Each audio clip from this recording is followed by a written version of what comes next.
Bonjour Olivier, Frédéric, Léa. Frédéric et Léa, Frédéric est déjà le créateur du Tripod. Léa s'occupe de toute la partie communication, entre autres, mais une sorte de couteau suisse. Et Olivier Bruno qui est là aujourd'hui pour nous présenter Esther, son deuxième roman, voilà, qui vient de lever le doigt, il est là. Olivier, est-ce que déjà vous voulez faire une petite présentation de vous-même déjà, et puis ensuite un petit pitch du livre? Wow. Bonjour à toutes et à tous déjà.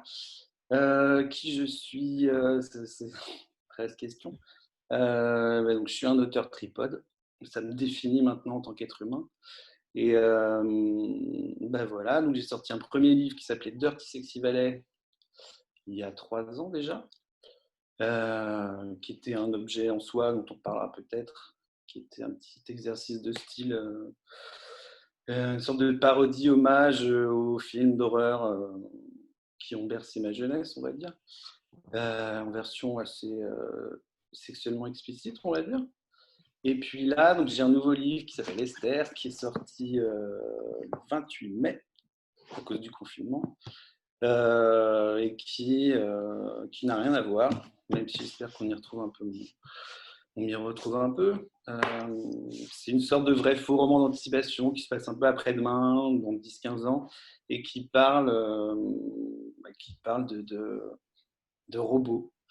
Même si ce pas des robots futuristes tels qu'on les imagine d'habitude, mais c'est des robots anthropomorphes, souvent, et surtout qui s'interrogent en fait sur la frontière entre humanité et non-humanité, donc de ces automates. Et voilà, à travers une histoire qui brasse pas mal de genres littéraires, voilà, qui est assez libre finalement, je pense, où il y a des éléments de comédie dramatique, je sais pas, de drame conjugal, il y a un peu de polar, il y a beaucoup de comédie, il y a des poursuites, enfin il y a pas mal de choses. Et donc voilà, j'en suis assez fier. Voilà. Et voilà, je suis content qu'il soit sorti, c'est un très bel objet. Et puis voilà. Comme je ne suis pas très doué pour en parler spontanément comme ça, mais je répondrai à toutes les questions avec plaisir. Super. Et Frédéric, vous pouvez nous dire comment vous avez Tu peux me découvert tutoyer, déjà ça me dit. Tu peux comment me vous avez. tutoyer, ça me dit Ouais, quand on pardon. vous voit le samedi matin, c'est trop dur. Ok, ok. Frédéric, peux-tu nous raconter comment tu as découvert Olivier Bruno déjà? Est-ce que c'était par manuscrit ou est-ce que c'était une rencontre fortuite? On a combien de temps? Parce que ça peut être long en fait. Bon, on a le Je vais temps, on a essayer le de temps. faire, je vais essayer de faire la version courte, mais en fait, Olivier est devenu un auteur publié par Tripod grâce à ma belle-mère. Voilà, Oups. j'ai une belle-mère qui est instite, qui est hyper fière de son gendre. Donc, elle lit tout ce que je publie. Elle estime que j'ai sauvé sa fille d'une décadence quasi annoncée. Et puis, un dimanche matin, je reçois le manuscrit donc, par mail d'Olivier, le premier de Dirty Sexy Valley. Je crois qu'il était 10h30, grosso modo. Et c'était un dimanche heureux où je n'avais pas grand-chose à faire. Donc, je commence à lire le manuscrit. Et je commence à ricaner parce que donc, Dirty Sexy Valley, c'est le télescopage entre un groupe d'étudiants qui décident d'organiser, c'est la fin de l'année scolaire, c'est leur dernière année en plus, donc ils savent que leurs chemins vont diverger, que leur vie va se séparer. On passe une dernière fête et on va la faire sublime. Donc, on va dans un montagne qui appartient aux parents de l'un des gamins et on va faire fête et même, allez, on va faire une petite orgie. Voilà. Ce qui crée des dissensions parce que dans le groupe, il y a des gens très différents. Mais bon, voilà, le groupe part et là, il tombe dans un pays arriéré où vit une famille de dégénérés. Et véritablement, il y a la grand-mère, il y a un couple, je dis la grand-mère parce qu'elle n'est vraiment pas toute jeune, il y a un couple de frères jumeaux dégénérés et il y a la petite sœur innocente, plus ou moins innocente. Voilà. Et le couple de jumeaux, son passe-temps favori, c'est la traque des touristes en prédation sexuelle quand même. Voilà. Et bon, tu commences à lire ça un dimanche matin à 10h30 en me disant, moi je lis vite les manuscrits. Bon, ça a duré 5 minutes et tu vois qu'au bout de 15 minutes, tu commences à sourire. Au bout de 20 minutes, tu dis non, il ne va pas oser. Et au bout de 25 minutes, tu t'aperçois qu'il ose sans arrêt, mais qu'en plus, il va plus loin. Donc, tu rigoles franchement. Et puis, une minute, tu commences à dire, mais il faut le publier, ça ressemble à rien, c'est génial. Et là, tu as le moment d'arrêt, de stupeur. Tu te dis, oh, mais ça veut dire que Janine va le lire. J'ai éclaté de rire à l'idée que ma belle-mère… Et d'ailleurs, si je me souviens bien, Olivier, on avait mis sur la 4e de couverture quelque chose du genre réfléchissez bien avant d'offrir ce livre à votre belle-mère. Ou… Exactement ça. C'est ça. Donc, c'était un clin d'œil. Que tu Voilà. as- Donc, ça a commencé comme une farce presque, l'arrivée d'Olivier dans ma vie. C'était un vrai moment de plaisir. Après, je ne suis pas sûr, j'ai rien préparé parce que bon, voilà, j'avais.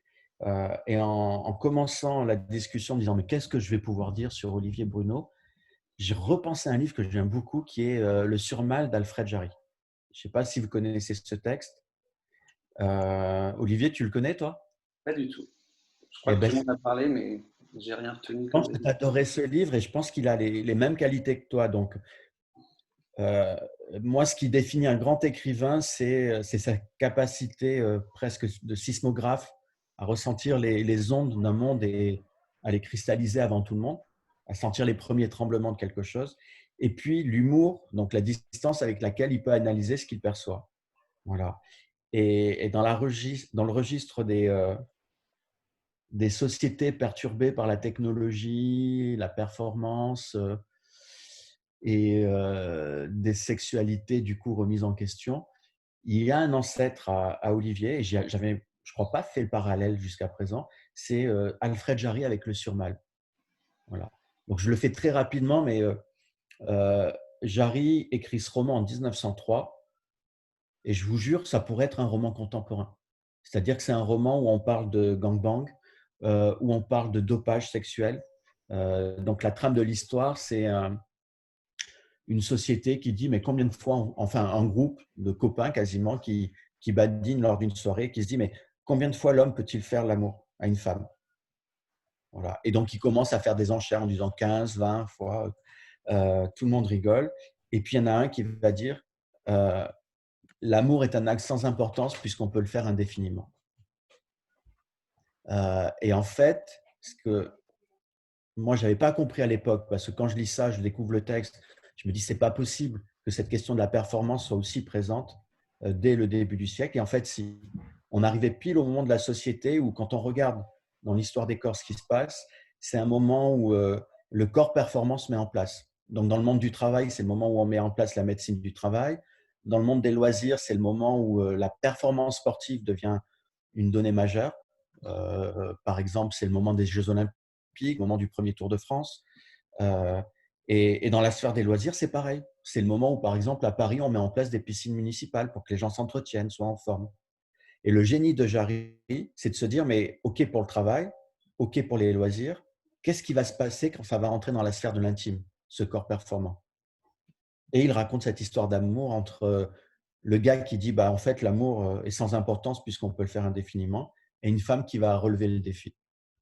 Et ben, Olivier, dans sa manière de travailler, qui peut être très ironique, hein, même quand il présente, c'est une catastrophe. C'est la première fois qu'on fait des rencontres publiques avec lui. Mais je veux dire, il ne faut pas qu'il soit le libraire de ses propres livres. Hein, ça serait une tragédie. Comme quelque chose d'hyper intelligent et en même temps de sensible. C'est-à-dire qu'il ne conceptualise pas, il n'essaye pas de nous faire une théorie, il perçoit juste des choses dans notre monde sur effectivement ces sphères qui sont l'obsession de la performance, la sexualité, l'intelligence. La performance, elle n'est pas que dans le corps, elle est dans le cerveau. Et il nous embarque dans une histoire qui, au départ, pourrait commencer comme un thriller, bascule dans une espèce de vaudeville parce qu'on rentre dans l'intimité d'une vie de famille où le gamin a 15 ans, donc c'est déjà un couple en phase d'épuisement, un peu, tourne en rond. On Et parle d'Esther, hein, là, par contre. on est passé à Esther. Ouais, Et d'un coup, il fait surgir un robot et tout va vriller, tout va se torsader et devenir plus solide. Voilà.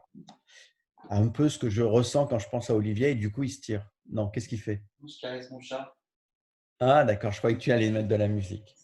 Voilà, donc c'est vraiment un auteur étonnant pour moi, Olivier, parce que c'est clairement un des écrivains les plus généreux en termes de public. Dirty Sexy Valley, encore une fois, c'est pas pour les belles-mères.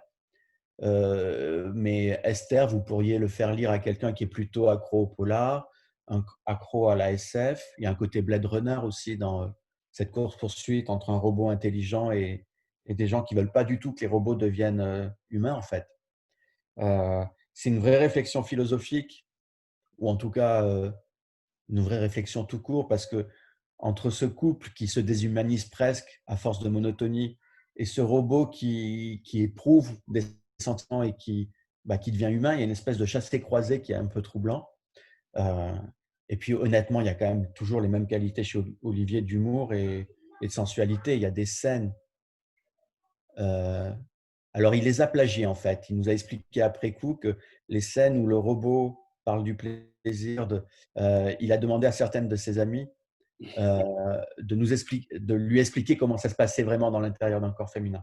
Et il y a des pages qui sont d'une délicatesse incroyable. À côté de ça, vous avez un adolescent rude à un moment du roman qui est un copain du fils de la famille. Donc, et là, c'est toute la bestialité telle qu'on peut l'imaginer, jusqu'à hurler de rire. Enfin, c'est très bizarre comment Olivier arrive à mélanger tous ces registres. J'ai été long. Hein. Non, c'est parfait, Frédéric. Olivier, est-ce que déjà vous pouvez nous préparer un petit extrait du livre à lire pour tout à l'heure? Je vous laisse un petit peu de temps pour tout à l'heure. Mais par exemple, le dialogue du début entre le père et le fils, je l'ai trouvé vraiment savoureux. Donc, ça peut être aussi celui-là, si vous l'acceptez aussi. Et surtout, j'avais une question par rapport à l'engagement de cette œuvre. Est-ce que c'est quelque chose de militant pour vous? L'engagement de cette œuvre, c'est-à-dire je trouve que c'est une œuvre quand même qui est très engagée sur le transhumanisme notamment. Donc, est-ce que c'est quelque chose que vous avez en vous depuis quelques temps ou c'est quelque chose dont vous vous amusez?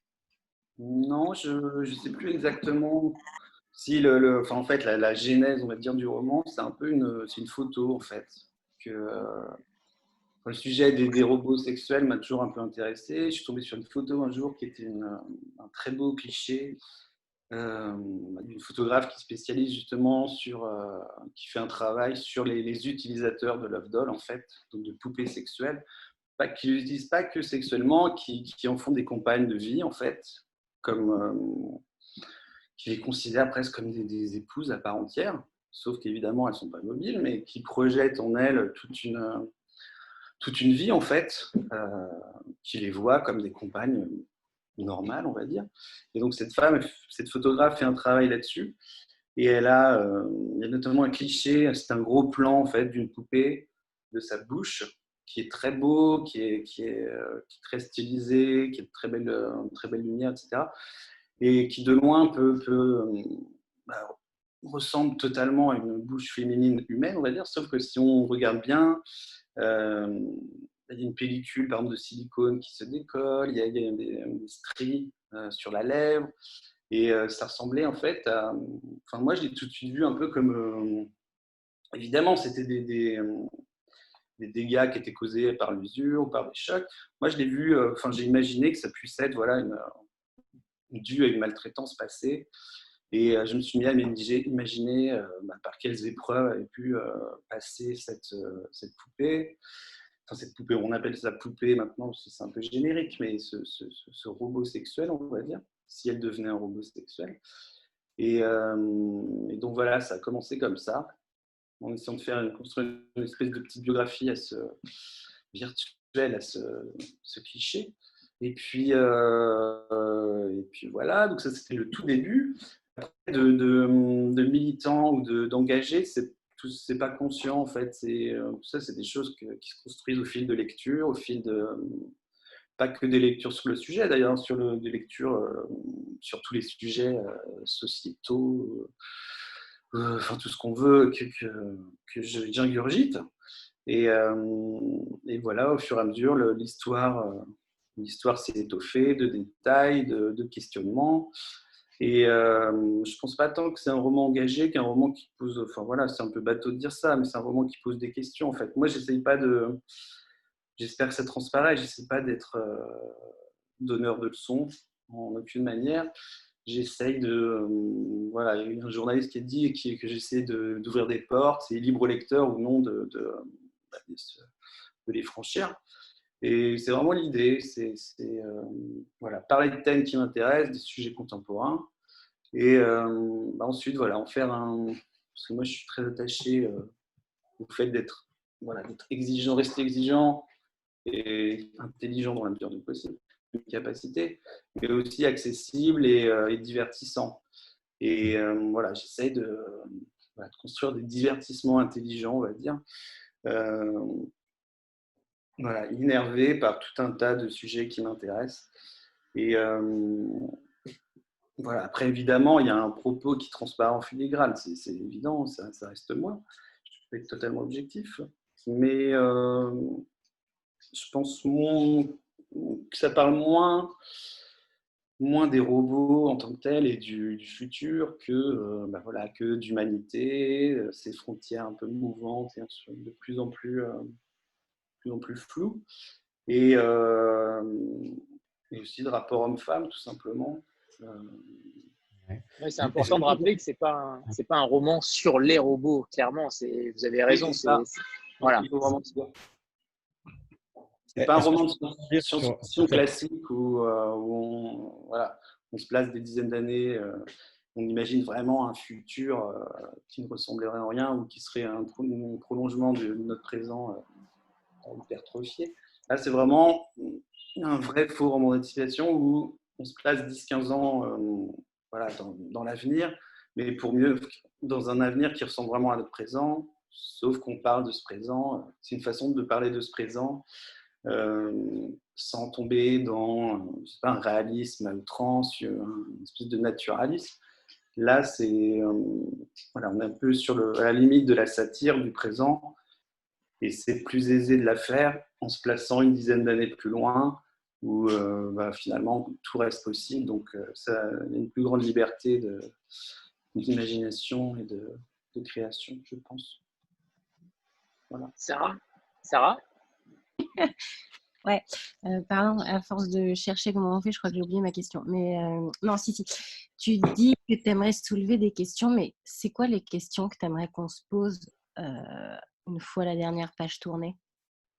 Une fois la dernière page tournée, en fait, le roman est un peu construit de façon à ce que la dernière page tournée, on ne sache plus trop quoi penser, en fait, je pense. Parce que voilà, il faudra lire jusqu'au bout. Mais surtout sur la fin, c'est un peu toutes les émotions et tous les points de vue qui sont confrontés, toutes les idées qui convergent vers une même scène, vers la fin. Et finalement, où j'essaie un peu enfin, tout devient un peu relatif et on est un peu paumé, enfin j'espère. Mais voilà, c'est des questions qui tournent autour de l'humanité et finalement peut-être pas des droits, mais en tout cas des devoirs que l'humain, parce que les robots, les automates n'ont pas de droits, et je pense qu'à l'avenir ça n'existera jamais. Mais est-ce que les humains doivent avoir des devoirs envers eux, et voilà, est-ce qu'il y a des limites à la façon dont on doit les considérer, est-ce qu'on peut les maltraiter, c'est avant tout ça le thème central. C'est à la fois la maltraitance des robots, mais par extension la maltraitance des femmes. Et voilà, c'est plus des sujets que des questions précises. C'est plus. Oui, mais pour moi, c'est un peu la même chose. Pas une théorie, mais disons quelque chose que tu avais envie de faire ressentir, une prise de conscience que tu avais envie d'insuffler par rapport à ça. Ouais. Après, c'est toujours sans tomber dans la pédagogie et sans être trop explicite, parce que vraiment, il ne faut pas faire la leçon, c'est la meilleure façon de perdre un lecteur. Et voilà, je pense que c'est toujours en filigrane, ça s'agrège, et au fur et à mesure, il y a un propos qui se construit. Et j'espère que c'est subtil et pas trop grossier, en tout cas. C'est très subtil. Ouais. Je peux poser une autre… après, je me tais. Mais C'est quoi ton rapport au robot? Alors, je ne te demande pas si tu as une doll, c'est pas la question, mais par rapport à... Enfin, tu peux nous en parler, mais est-ce que tu as un rapport aux réseaux sociaux? Enfin, est-ce que, par exemple, tout ce qui est les OK Google et compagnie, enfin, quel est déjà ton rapport Moi, quotidien avec la robotisation ouais, moi, je de suis vraiment l'existant? pas très connecté, pour employer un terme usité. Non, non, j'ai pas de smartphone en fait. J'ai pas d'assistant conversationnel, j'ai pas d'assistant, je sais pas. Finalement, à part sur l'ordi, je suis très peu confronté à l'intelligence artificielle. Et je vais pas dire, ça serait prétentieux de dire que justement, ça me permet d'avoir un regard extérieur, mais peut-être un peu quand même. Et ça m'empêche surtout pas de lire sur le sujet et de m'y intéresser, de voir évidemment tout ce que ça apporte, mais surtout tous les travers et toutes les menaces que ça peut faire peser. Et ça m'intéresse beaucoup, ça m'intéresse. Mais voilà, je suis pas dedans. J'ai- je subis pas les travers de ces choses. J'ai pas non plus leurs avantages. Mais voilà, je suis sûr que si je tombais dedans, c'est comme les smartphones, je suis sûr que si j'en avais un, je deviendrais accro. Je le sais pertinemment, donc c'est pour ça que j'en ai pas en fait. Et autant par éthique que voilà, pour éviter que ça me bouffe tout mon temps en fait. Parce que je veux dire, l'objet est fantastique, le smartphone c'est incroyable, mais presque trop et c'est trop tentant pour moi.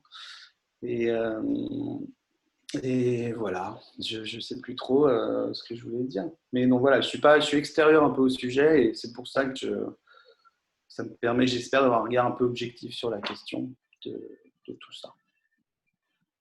Sandra? Oui, donc Olivier, je voulais juste savoir quelles sont vos inspirations littéraires et peut-être cinématographiques, aussi bien pour Esther que, je dirais de manière générale, dans votre activité d'écrivain.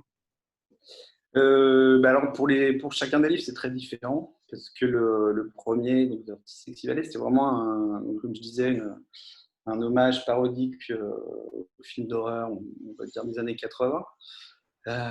Donc voilà, c'est tous ces films. Il y en a des bons, plutôt bons, et il y en a d'autres extrêmement médiocres. Il y en a eu des dizaines et des dizaines. Mais où c'est voilà, ces films, c'est toujours un peu la même trame, où c'est un groupe d'étudiants ou de jeunes gens qui vont s'isoler à la montagne, soit pour faire la fête, sur une randonnée, ce que vous voulez. Et puis évidemment, dans la montagne plane la menace. Donc ça prend la forme de, je sais pas, une bête, je sais pas, des chasseurs. Et là, pour le coup, ce sont une joyeuse famille de pervers sexuels, on peut dire. Et, euh, et donc voilà. Et donc ça, c'est vraiment la culture cinématographique qui est à l'origine de Sexy Valley, que j'aime beaucoup et qu'en même temps que je moque allègrement. Puis je me moque en fait de moi-même aussi un peu, ma propre addiction à ces films débiles, enfin souvent débiles. Mais ce que j'aime chez ces films, c'est que, c'est pour ça aussi que je les regarde, c'est que même si la trame et finalement ils sont rarement des surprises, il y a toujours des choses à sauver, il y a toujours une petite scène, un petit dialogue, je sais pas, un plan formidable au cœur enfin, c'est comme trouver, je sais pas, c'est une image bateau, mais trouver un diamant dans une poubelle, quoi. Je sais pas, il y a des trucs, tu vois, un truc à retenir. Et, et voilà, après, ça fait beaucoup de temps, s'infliger beaucoup de mauvais films pour pas grand-chose finalement. Mais bon, ça détend. Et pour Esther, je sais pas, c'est pas vraiment, il n'y a pas vraiment d'influence cinématographique pour le coup. J'ai plus fait le littéraire. Et les films, je sais pas. Après, il est découpé comme un film parce que c'est ma façon d'écrire. Il est prêt à être scénarisé, c'est bon. Vous pouvez acheter les droits. Et, mais non, là, c'était vraiment plus. Je lis beaucoup, mais je lis surtout des essais en fait. Et là, la source, c'était vraiment des articles et surtout des essais sur le sujet, que ce soit l'intelligence artificielle, le sexe dans le futur. ce genre de choses. C'était beaucoup plus nourri par voilà, une espèce de culture de ces sujets-là qui s'étoffe au fur et à mesure et que je régurgite. C'est très moche comme mot, mais que forcément, il faut que je trouve un exutoire littéraire pour ça. Et c'est ce qui s'est passé avec Esther, en fait. Une fois que l'histoire est trouvée, le plan est fait, ça s'écrit tout seul. Naomi? Oui. Je ne sais pas si vous m'entendez. Parfaitement. Oui. Donc, j'avais une question plutôt sur la structure de l'œuvre. C'est-à-dire que jusqu'à l'entracte, donc à peu près aux 2/3 du roman, on a une sorte de double intrigue. Donc, on a une première intrigue avec Anton et Maxine, donc qui est centrée sur le couple, avec les relations qu'ils entretiennent avec les autres. Puis, on en a une deuxième qui est l'enquête finalement policière d'Alice. Donc, ma question est de savoir, est-ce que dans votre projet initial, il y avait déjà cette envie de mêler deux intrigues émanant de deux genres littéraires différents, ou est-ce qu'il y avait au départ que les robots, puis vous avez ajouté une seconde intrigue au moment d'écrire, pendant l'écriture? Oui, c'est une bonne question. En fait, ça s'est fait très naturellement. Moi, je ne me mets pas à écrire en fait le mythe de l'écrivain qui se met devant sa page blanche et qui se dit voilà, j'ai commencé un roman et puis ça va venir tout seul. J'y crois pas un instant. Enfin, il y a peut-être quelques 5 génies sur Terre qui font comme ça et qui arrivent à faire des livres intéressants comme ça. Mais moi, j'y crois pas. Et donc, du coup, moi, je commence jamais à écrire si j'ai pas, genre, je sais pas, 30 ou 40 pages de notes, même bien denses. Et de ces notes naît un plan. Et après, de ce plan, même avec juste un plan, ça ne suffit pas encore pour commencer à écrire. Il faut vraiment des notes, quelque chose de déjà très étoffé. Et du coup, pour la structure, voilà, qui est telle qu'on l'a dit dans le roman, la base, c'était vraiment la relation du couple et la façon dont cette lovebot va faire éruption dans leur vie et comment ça va la transformer. Mais ce n'était pas suffisant. Et voilà, très vite, j'ai eu cette idée. Non, d'ailleurs, je crois que c'était vraiment la base, c'est la toute première scène, donc le prologue, où, qui lance l'histoire, en fait. C'est cette lovebot abandonnée, donc. Et après, donc voilà, il y a l'enquête et excusez-moi, j'essaie de me remettre dans l'histoire. Donc l'enquête d'un côté qui va arriver un peu plus tard dans l'histoire, et donc la relation du couple, l'enfant et la lovebot. Ça, c'était quand même décidé au départ. Et après, il y a, comme tu l'as vu évidemment, il y a après, à mi-roman, même si je n'ai pas trop défloré l'intrigue, il y a une autre grande figure qui vient encore complexifier et densifier tout ça. Et ça, c'est peut-être venu après, parce que je sentais que mon histoire était bonne, mais pas encore assez solide. Et voilà, au début, il y avait vraiment ces deux intrigues, puis cette troisième qui vient se greffer dans une deuxième partie du roman. Comme ça a l'air compliqué, mais ça va, ça se lit bien quand même. Très bien. Ouais, c'était à peu près ça, la façon dont ça s'est fait. Léa et Frédéric, vous intervenez quand vous voulez, hein, évidemment. Oui, Léa. Léa, oui. Mais moi, j'ai plein de choses à dire parce que j'ai adoré Esther et je crois que c'est le premier roman que j'ai lu en plus quand je suis arrivée au Tripod. Mais non, mais ouais, moi je trouve qu'il y a un truc vraiment chouette, c'est dans la manière dont c'est écrit. Comme tu dis, les deux sont tellement bien mêlés. En fait, on nous raconte une histoire d'un couple en fait normal qui. Bon, je connais pas ça, j'ai 23 ans, mais j'imagine qu'à un moment ça doit peut-être se faire sentir. Et en fait, on nous pose des questions qu'on sait tous déjà un peu une fois dans notre vie, c'est mais si en fait il y a de l'intelligence artificielle, quelle place est-ce qu'on peut le laisser prendre dans notre vie vraiment? Et puis qu'est-ce qui se passe quand ça rentre dans l'intime? Et c'est pour ça que je trouve que ce livre est assez insidieux. Et comme tu disais très bien, je crois que c'était Naomi ou Sarah qui posait la question, à la fin en fait on se dit ah mais en fait je me suis posé des questions que je me suis toujours posées et là on m'a un peu donné des éléments de réponse et puis maintenant c'est à moi de continuer de réfléchir. C'est pour ça que ce livre est très divertissant, mais aussi très complexe. Et c'est ça qui est chouette. Béa? Moi, j'avais une petite question sur les relations qu'il y a eu pendant la phase d'écriture et avant, pendant la phase d'édition entre Olivier et Frédéric. Quels ont été les échanges, les corrections, etc. Comment ça se passe en fait est-ce que c'est tout le long de l'écriture? Est-ce que Frédéric lit bout par bout ou attend le manuscrit complet? Les corrections qui sont faites, voilà, comment vous avez travaillé ensemble en fait à l'édition de ce roman? Ben, Fred, tu veux commencer ou... Ah non, non, attends, après tu vas m'accuser de manipulation. Non, non, tu donnes ta vérité et après je complète. Ben, ça a été très... Enfin, évidemment, j'avais déjà écrit un livre au tripode, donc c'est différent, puisque je sortais de nulle part avant. Mais moi, je fais jamais lire un texte, quel qu'il soit, sans que j'en sois content, enfin, vraiment. Donc du coup, j'ai fait lire une version, le premier jet, déjà bien retapé, à Fred, qui était encore plus gros, même bien plus gros. Il l'a lu, il a trouvé ça bien, mais on a convenu que, je crois que ça s'est passé comme ça, on a convenu que c'était trop long. Voilà, c'était trop long, il fallait couper dans les grandes largeurs. Donc, j'ai revu ma copie pendant l'été, je crois que c'était l'été dernier. Et puis, à la rentrée, je suis arrivé avec un texte qui devait faire, je ne sais pas, peut-être, on va dire un cinquième en moins, grosso modo. Voilà, quand même des grosses coupes. Mais du coup, c'était beaucoup plus dense, resserré sur ce qui était important. Et voilà.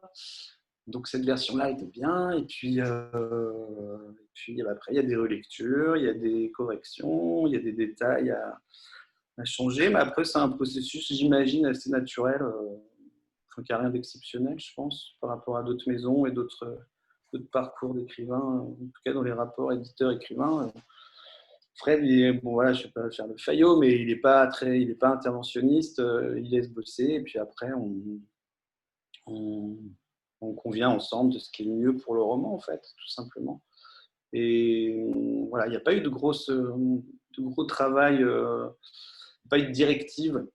J'ai pas eu à me conformer à une vision de Fred. J'avais mon texte, il a compris ce que j'essayais de faire, et même s'il y avait du travail à faire dessus, il reste fidèle à ce que j'avais moi en tête au début, même complètement fidèle. Et j'ai même pas eu de concession à faire. Après, voilà, j'ai la prétention de croire que c'est parce qu'il était quand même pas mal ce texte, mais en tout cas, ça s'est bien passé, c'est fluide.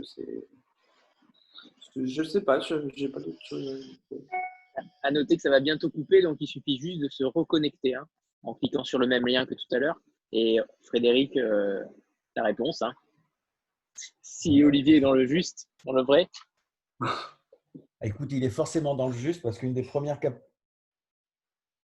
j'allais dire qualité, je ne sais pas si c'est une qualité, mais pour un éditeur, c'est nécessaire d'avoir une mauvaise mémoire.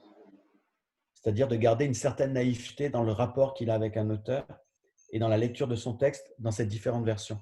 C'est-à-dire qu'à chaque fois que je lis une nouvelle version d'un texte, par une qualité que j'ai développée ou une tare originelle, j'ai oublié le travail de la séance précédente. Parce que si tu ne fais pas ça, si tu ne restes pas à l'écoute du texte, mais que tu pars avec le préjugé de ta précédente lecture et que tu deviens rigide, c'est-à-dire que ce n'est plus le texte qui dicte les choses, mais une idée préconçue que tu pourrais avoir. Ce qui veut dire qu'autrement, j'ai complètement oublié le travail qu'on a fait avec Olivier sur ce roman, et c'est tant mieux. Voilà. Après, j'ai des sensations et des souvenirs. Pour revenir sur ta question de l'engagement, moi, je pense que ce n'est pas un texte du tout engagé sur la question du transhumanisme, c'est juste une question de l'humanisme tout court. Et sur ça, c'est la grande question de la littérature. Quelle est la qualité du regard qu'on porte sur le monde qui nous entoure et du rapport qu'on a aux autres? Et quand je parle d'humanisme dans la littérature, c'est que quand tu regardes de Rabelais au surréalisme, leur seule question, c'est que dans un monde qui est toujours mouvant, enfin, aujourd'hui, on vit une époque bousculée, mais toutes les époques sont bousculées. Tu vois, à l'époque de Rabelais, la question, c'était de savoir si une femme pouvait être enceinte pendant 11 mois, parce qu'il y avait des veuves qui accouchaient 9 mois après la mort du mec, du mari. Et c'était une grande question de l'époque, la fidélité conjugale. Bon, voilà, chaque littérature dans son époque se coltine les questions qui permettent d'être vigilant et attentif. Et dans le travail qu'il y avait à faire avec Olivier, c'était hyper simple sur ça parce que en mettant un lovebot au centre de son roman, en fait, il cristallisait des questions sur quel est notre rapport aux autres et notamment de ces adolescents en rut, mais le père qui est épuisé dans son couple va avoir aussi un problème d'attention avec cette femme, enfin, ce robot, pardon. Et le premier propriétaire de ce robot, c'est encore un autre rapport. Donc, tout le travail qu'il y avait à faire dans le texte, c'est Olivier de décanter le plus possible cette qualité, cette sensibilité qu'il mettait. Excusez-moi, elle est revenue en fait. Cette qualité d'écoute qu'il a par rapport à ces questions qui sont cruciales. Tout à l'heure, je parlais de Jarry et de cette fameuse phrase Adrien, s'il te plaît. Là, en fait, mon fils a sorti son épée pour attaquer le chat. Voilà. Quand Jarry écrit l'amour est un acte sans importance puisqu'on peut le faire indéfiniment, en fait, il y a deux lectures possibles de cette phrase, deux compréhensions. La première, c'est de dire, puisqu'on peut le faire de manière mécanique à l'infini, comme on peut le faire avec un robot, ben, ça ne vaut plus rien. Et j'arrive à montrer qu'il y a une autre manière de comprendre la phrase. C'est que quand indéfiniment, ben, il n'a plus d'importance dans le sens qu'on ne peut plus le mesurer, le peser, le quantifier. Et l'histoire, je ne spoil pas à la fin, hein, Olivier, tu m'arrêtes si je dis des conneries. Quand il dit qu'à la fin du roman, le but du jeu, c'est plutôt de se poser des questions, c'est justement d'arriver dans cet indéfini de la relation. Quand on rencontre un être, de ne plus savoir, parce que ça n'a plus d'importance si c'est un robot ou un être vivant, de savoir si c'est un homme ou une femme, c'est juste la qualité d'une rencontre. Et la fin, pour ça, moi, je la trouve merveilleuse parce que, sans la dévoiler, il y a une redéfinition des rapports entre plein de protagonistes du roman où en fait on rentre dans cette indécision, cette qualité d'écoute qui fait qu'on a en face de soi un être et non pas un fantasme, une projection de son désir. Voilà. Donc tout le travail du roman était hyper facile parce que Olivier est tellement ancré dans cette certitude-là qu'il a juste fallu décanter, alléger le texte de propos qui étaient presque redondants par rapport à la pureté de cette idée. Il reste un roman dodu hein, quand même, parce qu'il aime bien raconter des histoires, donc on en vit plein à la fois. Même autour de cette idée, il l'a illustré de plein de manières différentes. Sarah?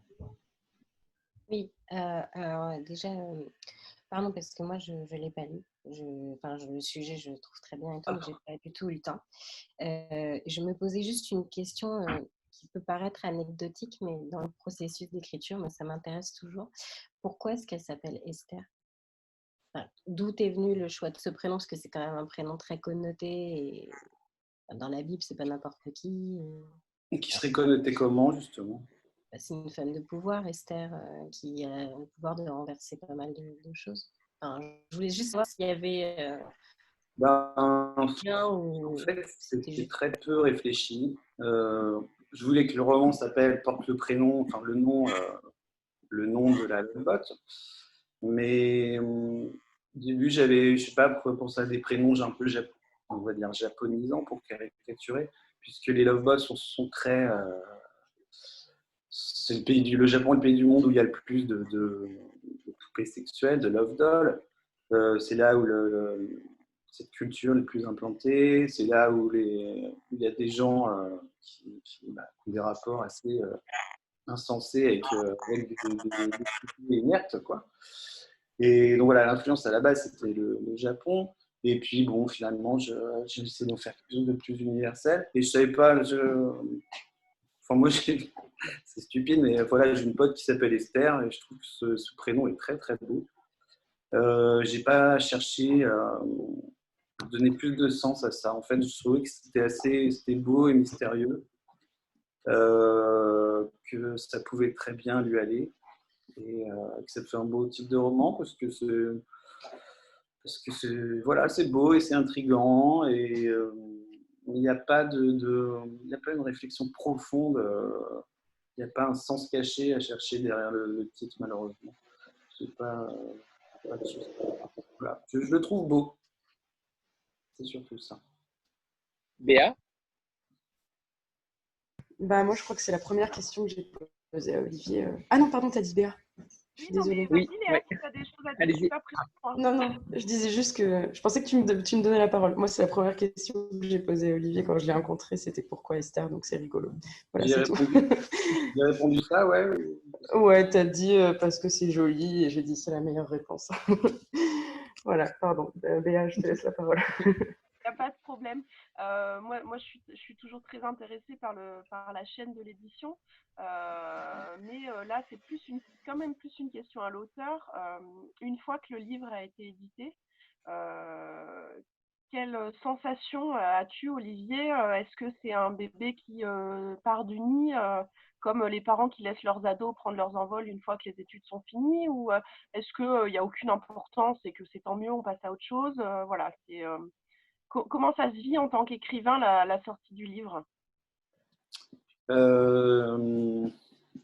Pour les deux livres, c'est quand même assez différent parce que je suis encore c'est que le deuxième. Donc le tout premier, c'est très particulier, évidemment. Pour le coup, c'est un peu un bébé, mais du coup, on le lâche pas, quoi. Le premier, c'est vraiment. Après, évidemment, j'ai pas d'éléments de comparaison, mais il est sorti. Enfin, déjà, il y a eu évidemment, il y a toute la période de pré-publication qui est hyper stimulante, c'est assez génial, quoi, de bosser sur le livre, voir qui va être, bosser sur la couve, bosser sur le texte, voir, je sais pas, à quoi il va ressembler, tout simplement. Et puis après, on voit les premiers services presse qui arrivent, et là, ça y est, c'est un objet.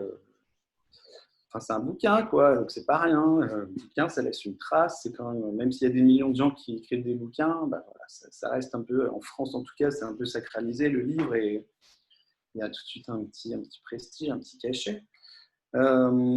Et voilà, il sort et voilà, et puis on profite de chaque moment parce que de chaque retour, de chaque voilà, de tous les témoignages qui peuvent arriver, de voir, on suit sa vie en fait, surtout que il est sorti en juin et voilà, c'était un bouquin d'été, donc il avait continué à vivre pendant l'été, et donc bah, voilà, tout l'été j'étais un peu dessus parce que bah, voilà, c'est pas du narcissisme mal placé, hein, je veux dire, c'est humain. Donc voilà. Et puis c'était un livre qui était un peu improbable qu'un éditeur le sorte, tellement il était particulier, on va dire. Et donc voilà, c'était que du bonheur, comme on dit. Et là, c'est quand même très différent parce que voilà, j'ai écrit j'ai plus longtemps, j'ai beaucoup plus bossé. Il était attendu par personne, mais moi, je mets tout de suite la pression. Et je voulais faire vraiment un truc, un livre dont je sois fier. Je ne vais pas faire le fameux livre de la maturité, mais je voulais pas du tout pas du tout renier Dirty Sexy Valley. Je voulais simplement faire autre chose, prouver que je pouvais faire autre chose. Et donc oui, j'ai mis plus de mois, plus d'efforts dans celui-là. Et voilà, la période de préparation était tout aussi stimulante et excitante.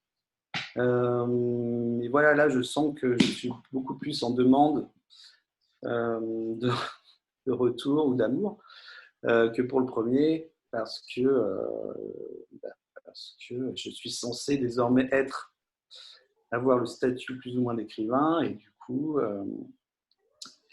j'ai besoin de choses, enfin là je suis un peu ma psychanalyse en direct, mais j'ai besoin de choses qui me rassurent au quotidien sur le fait que je ne suis pas un imposteur, sur le fait que je mérite d'être publié, que je mérite des compliments. Et, et donc voilà, là c'est un peu différent. Du coup, là avec le confinement, la sortie était retardée. Donc même si les librairies cartonnent apparemment, ça ne sera jamais comme ça aurait dû l'être, tout est un peu chamboulé. Et donc, on reste encore un peu dans le flou. Et Voilà, il n'y a pas encore beaucoup de presse. Et je sais que ça m'angoisse un peu, parce que je suis quelqu'un d'angoissé. Mais après, j'ai énormément de retours de libraires qui sont hyper chaleureux, hyper contents en fait. Et ça, c'est très stimulant. Mais voilà, comme il y a plus d'attentes de ma part, puisque finalement, personne à la maison d'édition met la pression, personne autour de moi met la pression, mais moi, je suis beaucoup plus en attente de reconnaissance de celui-là que je ne l'ai été pour le premier. Et voilà, j'ai des succès d'estime, c'est déjà très bien. Après, j'espère que ça va encore un peu grandir. Mais Alors, on va tous aller l'acheter après le rendez-vous visio, là, de toute manière. comment? J'ai pas entendu. On va tous aller l'acheter là, après la visio, hein, de toute manière. N'hésitez pas à m'envoyer vos retours, hein, positifs ou Oui, négatifs. mais alors sans smartphone, sans mail, ça va être compliqué. Si, j'ai des mails quand même. Ah bon, ça va. Ah, Ok. oui, Ok. Comment, Frédéric? Ouais. Juste pour donner un peu de champ justement sur l'aspect éditorial d'un deuxième livre, en général, on dit que c'est souvent l'étape la plus difficile dans l'histoire d'un écrivain. D'abord pour lui, parce que c'est un peu le saut en parachute. Le premier roman, on le fait dans une forme d'innocence, d'impréparation, presque de surprise, qui fait qu'on y va et on ne sait pas ce qui se passe. Le deuxième roman, on connaît déjà le processus. Il y a une attente qui s'est créée, donc il y a déjà une charge émotionnelle qui est très différente et qui souvent est difficile à assumer. Et sur ça, hommage au maître, il a surmonté les difficultés avec une facilité un peu déconcertante. Moi, ça fait 20 ans que je publie des livres. C'est assez rare qu'un auteur arrive dans le deuxième roman, non seulement à maintenir la même puissance que le premier, mais en plus à le déployer encore. Et après, au niveau des réceptions, c'est pareil. En général, un premier roman bénéficie d'un effet de nouveauté qui fait que les gens vont être curieux. Le deuxième roman, c'est toujours un creux de la vague parce que vous n'êtes pas encore un écrivain établi qui fait qu'on attend votre livre avec votre cercle d'adorateurs. Et en plus, vous n'avez plus cet effet de nouveauté. Et alors, Olivier, il y a un problème encore, une problématique supplémentaire, c'est que comme le premier roman était clairement un roman de genre quand même, c'est un ovni, mais il était dans un mode très parodique. Il était quand même un peu plus catalogable qu'Esther, qui, encore une fois, pourrait rentrer dans plein de rayons. Voilà. Mais ça, c'est la vie, c'est pas très grave. Franchement, en tout cas pour un éditeur, après, c'est évident que pour Olivier, c'est des années de travail, donc il le vit avec une implication plus fleur de peau, je dirais, par rapport aux événements au jour le jour. Un éditeur, pour sa santé mentale, il est obligé d'avoir une distance plus grande et de se projeter sur non seulement un temps plus long, mais un ensemble de livres plus grand que simplement de romans. Et là, les voyants, ils sont super ouverts parce qu'effectivement, les retours qu'on a en librairie qui aujourd'hui sont les plus importants. Le destin d'un livre aujourd'hui se joue beaucoup plus comme que dans des médias qui sont dans des logiques beaucoup plus étroites, je dirais. Donc tout va bien. Voilà. Naomi? Alors, j'ai une question sur les personnages. Parce qu'en lisant, je me suis aperçue, alors je ne sais pas si c'était moi ou si ça vient de mon imagination, je ne sais pas du tout, j'avais l'impression que les personnages fonctionnaient par paire, qu'il y avait d'abord le couple Anton et Maxime, qui s'opposait au couple Georges et Sylvie, et qui lui-même formait un triptyque avec le couple de vieux que nous avons, Marie-Jeanne et Robert. Puis, au milieu du roman, il y a un effet d'écho, de diptyque entre deux robots. On a Esther et on a Rose, qui ont des points communs et qui ont aussi des différences. Donc, je souhaiterais savoir comment vous avez construit en fait vos personnages. Est-ce que c'était voulu qu'il y ait ces effets de symétrie, d'écho, ou est-ce que ça s'est fait d'une façon inconsciente, ou je ne sais pas comment le formuler? Non, il n'y a pas de calcul. Mais je vois très bien ce dont tu parles. Euh, Après, moi, c'est vrai que dans tout ce que j'ai écrit plus ou moins jusqu'à présent, c'est souvent. Enfin, moi, j'aime beaucoup les dialogues en tête à tête, en fait. J'ai un peu plus de mal dès que on dépasse les 2 ou 3 personnes. Faire des scènes vraiment. Enfin, plus il y a de gens dans une scène, plus c'est plus complexe à écrire. Je ne vais pas dire que je choisis la facilité, mais en tout cas, ça vient plus naturellement. Et, oui, c'est de la peur quand je prends des notes, par exemple, quand je me documente en vue d'écrire quelque chose. C'est très souvent les questionnements que les lectures me font me poser. Je les traduis très souvent par des dialogues, en fait, des questions, réponses basiques, des questions, des relances. Et la réflexion, en fait, sur les sujets se construit un peu comme ça. C'est-à-dire que par un dialogue, j'espère, divertissant, ou en tout cas euh, facile à suivre, on va dire, avec du rythme, etc. Ben le sens, enfin la scène va dégager un sens, et ce sens, c'est ce qu'une lecture m'aura apporté. Donc, je lis et je transcris en dialogue, et ben, ces dialogues, souvent, sont entre 2 personnes, et du coup, je ne sais pas, de là naissent peut-être les scènes et les situations, surtout. Après, je pense être capable d'écrire autre chose que des histoires de couple ou de duo. Mais c'est pas réfléchi. Mais peut-être que, mais c'est marrant comme question. Euh, Peut-être que ça vient de ma façon de bosser, en fait, tout simplement. Après, il y a les couples. C'est vrai qu'après, on peut toujours rapprocher un personnage d'un autre. Et voilà, pour montrer un effet de miroir. Mais non, j'ai pas vraiment de réponse. C'est étrange. C'est un truc que je vais réfléchir. Vraiment. Et j'en profite, vu que j'ai la parole, désolée Anthony, j'ai une question sur les références littéraires, parce que j'aime beaucoup l'intertextualité, et je me demandais si l'on pouvait faire des rapprochements entre votre œuvre et celle du Marquis de Sade, et éventuellement de l'Elfe futur de Villiers de l'Isle-Adam, parce que je l'ai lu il y a 2 ans, et lorsque j'ai lu votre roman, en fait, ça m'a éclairé sur cette lecture-là, et je l'ai redécouverte. J'ai redécouvert, si vous voulez, la modernité du roman de Villiers de l'Isle-Adam grâce au vôtre. Donc, je ne sais pas s'il y avait des références ou pas du tout. Et je rajouterai une machine comme moi de Ian McEwan qui est sorti il n'y a pas longtemps également. Je ne sais pas si vous l'avez vu. J'ai entendu parler. Ouais, il y a des gens qui l'ont comparé parce qu'apparemment les thématiques sont assez similaires. Et je ne l'ai pas du tout lu. Et sinon, ben, il n'y a pas vraiment d'influence littéraire au sens où, voilà, je me répète, mais mon inspiration, je la puise avant tout dans les essais, en tout cas pour ce livre-là. Et ben non, en fait, à part ça, que j'ai un peu, je connais les classiques, quoi, on va dire, mais sinon, j'ai pas vraiment de. C'est un de mes complexes un peu, et du coup, j'en joue parfois, mais ouais, j'ai pas un grand bagage littéraire au sens classique, on va dire. Et voilà, j'ai pas fait ma canne, j'ai pas fait ce genre de choses. Donc voilà, c'est un côté un peu une sorte de fierté mal placée à avoir réussi à percer sans avoir ça derrière moi.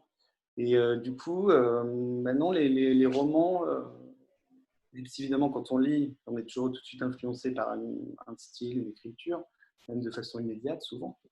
Et non, j'ai pas vraiment puisé là-dedans. Après, oui, évidemment, le roman est assez chargé sexuellement, assez explicite, même si c'est pas le cœur du roman. Et ça, évidemment, Sade, ça décomplexe tout de suite. Enfin, après Sade, on peut faire ce qu'on veut, quoi. Donc, je me souviens que pour Dirty Sexy Valley, en blaguant, on s'était demandé s'il fallait mettre un bandeau interdit au moins de 18 ans, quelque chose comme ça. Mais finalement, Sade, il est à la Pléiade, et il y a des trucs. Enfin, on peut pas aller plus loin, quoi. Donc c'est pas tant ce dont parle Sade qui m'a influencé, mais plutôt le fait qu'on pouvait parler de sexualité de façon voilà, très libre, dédramatisée. Après, lui, il y a quelque chose d'assez voilà, malsain, un peu sordide parfois. Et c'est surtout voilà, ça décomplexe dans la façon dont on peut écrire sur le sexe, et écrire des scènes de sexe. Et voilà. Mais il n'y a pas il n'y a pas vraiment d'influence, en tout cas directe. Merci. D'influence littéraire directe. Sandra? Oui, ma question s'adresse à Frédéric. En ces temps de retour à la normale, en tout cas on l'espère, comment va se dérouler concrètement la promotion du livre d'Olivier, considérant que les librairies sont un petit peu embêtées pour, je crois, organiser des rencontres, voilà, en face à face. Comment est-ce que tu as envisagé ça, toi, de ton côté, pour Olivier et puis j'imagine pour d'autres, hein, évidemment? Oui, bah, quand il y a 2 mois de parution qui sont bloqués, ça oblige forcément à réorganiser. Je vais été la contre-plongée qui me fait de moi un géant. Voilà. Ça oblige à réfléchir. Qu'est-ce qu'on a fait concrètement? On a donné au roman toute la place. C'est-à-dire qu'on a réorganisé le programme de parution sur mai-juin pour que Olivier se retrouve finalement être le seul auteur français contemporain qu'on publie jusqu'à la rentrée de septembre. Voilà. Donc là, c'était pour sécuriser la parution, notamment auprès des libraires. Et puis, on a eu de la chance, en fait, c'est que pendant le confinement, on a eu l'idée, on doit beaucoup aux libraires, enfin, pour ceux qui avaient assisté à la rencontre qu'on avait faite sur la maison d'édition, je pense que 90% de l'espace qu'occupe aujourd'hui la maison d'édition, on le doit à des coups de cœur de libraires, à leur générosité. Et donc, à un moment, on s'est dit, bah, ceux qui souffrent le plus en ce moment, ce n'est pas les éditeurs, c'est les libraires. Et donc, on a mis en place une campagne de publicité qu'on a appelée « La librairie, c'est mieux que l'avion », pour expliquer aux gens que bah, voilà, s'ils ne peuvent pas prendre l'avion en ce moment, ce n'est pas très grave parce qu'il y a un lieu qui est génial où le prix du billet, c'est grosso modo entre 6 € et 20 € si vous préférez le poche ou le grand format. Et pour ce prix-là, vous pouvez aller en Italie avec l'art de la joie, en Estonie avec l'homme qui savait la langue des serpents. Bref, on a fait une publicité comme ça, notamment dans le métro, où on disait aller dans les librairies. Et en fait, les libraires nous le rendent au centuple, ce qui n'était pas prévu au départ. On voulait vraiment surtout les célébrer, mais on est dans des repères économiques qui sont hallucinants, c'est-à-dire que non seulement on a rattrapé la baisse de chiffre d'affaires qu'il y avait sur les 2 derniers mois, mais il y a presque un emballement, c'est-à-dire qu'on a, par rapport au mois de mai de l'année dernière, on est sur des chiffres de vente qui sont le double presque. Voilà. Et donc, ça profite notamment au roman d'Olivier parce qu'il est lu. Comme il est chouette, en plus, il est bien aimé. Ah tiens, je vais vous envoyer un truc. Il y a France Télévisions qui fait un prix roman de l'été qui est ouvert aux lecteurs. Et hier, on en a discuté avec eux. Apparemment, le livre est bien plébiscité. Donc, si certains d'entre vous l'ont déjà lu et l'ont aimé, je vais vous envoyer l'adresse. Allez lui faire un coucou. Voilà. Bref, en gros, on réorganise un peu la marche normale qu'on avait prévue pour le livre parce qu'il aurait dû sortir au mois d'avril. Là, il sort avec 2 mois de décalage. Et on en fait du coup notre livre de l'été. Voilà. C'est ça, grosso modo, la logique qui se passe. Et c'est pour ça que je pense au prix France Télévisions, parce que ça, c'est aussi quelque chose qui n'existait pas l'année dernière. Ils ont créé ce truc-là pour justement un peu réinventer la manière de parler du livre avec les chamboulements qu'on a connus. Je vais chercher hier, on faisait un point avec lui. Il nous a envoyé, ouais. Je dois avoir ça dans un mail d'hier. Sarah? Oui. Ah oui. Ouais, j'ai trouvé. C'est bon. Pardon. Réfléchis, on passe à Naomi alors. C'est bon? Non, si, Olivier. En fait, la première, il y a déjà une réponse, mais c'est une question con, mais est-ce que tu aimes tes livres? Pardon. J'aime les livres. De quelle sorte d'amour on parle?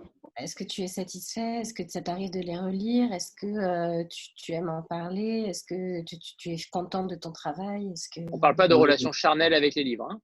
Non, Non, non, c'est pas un book doll ou je sais pas quoi, mais voilà. Non, mais pas savoir ce que tu fais avec l'objet, mais le fond. non, j'essaie juste de gagner du temps en fait. Euh, Est-ce que je les aime? Oui, je les aime déjà.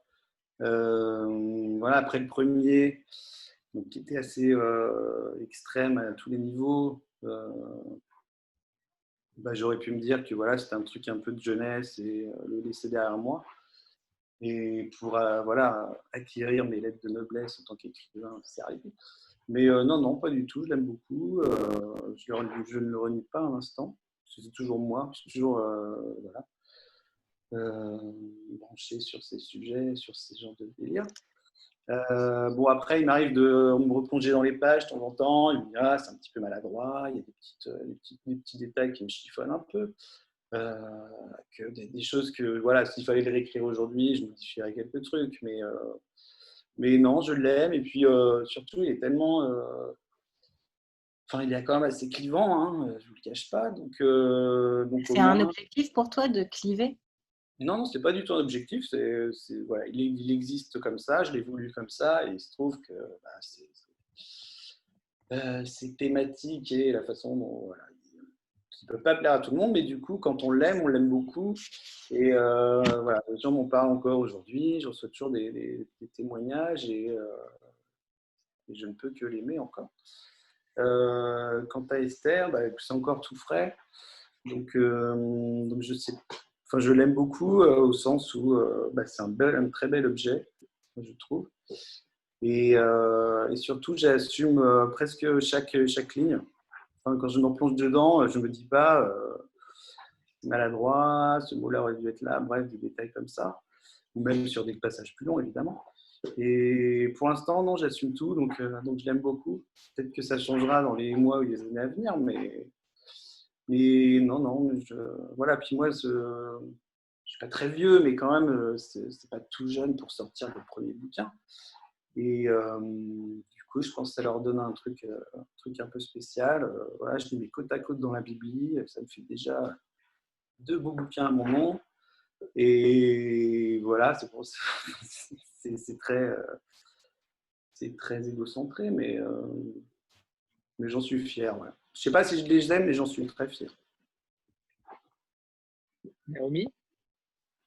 Oui, alors c'est une question sur l'hybridité de l'œuvre. Je voulais savoir si lorsque vous avez conçu votre projet, initialement, vous avez en tête de mélanger roman policier, science-fiction et de flirter un peu avec le roman d'anticipation, ou est-ce que c'est venu a posteriori pendant l'écriture? Et ma deuxième question, c'est une question qui est vraiment très précise. Il y a le mot tripode qui revient à 2 reprises dans votre œuvre. Est-ce que c'est un clin d'œil à la maison d'édition ou pas? Est-ce que ça s'est fait de façon fortuite ou est-ce que c'était conscient?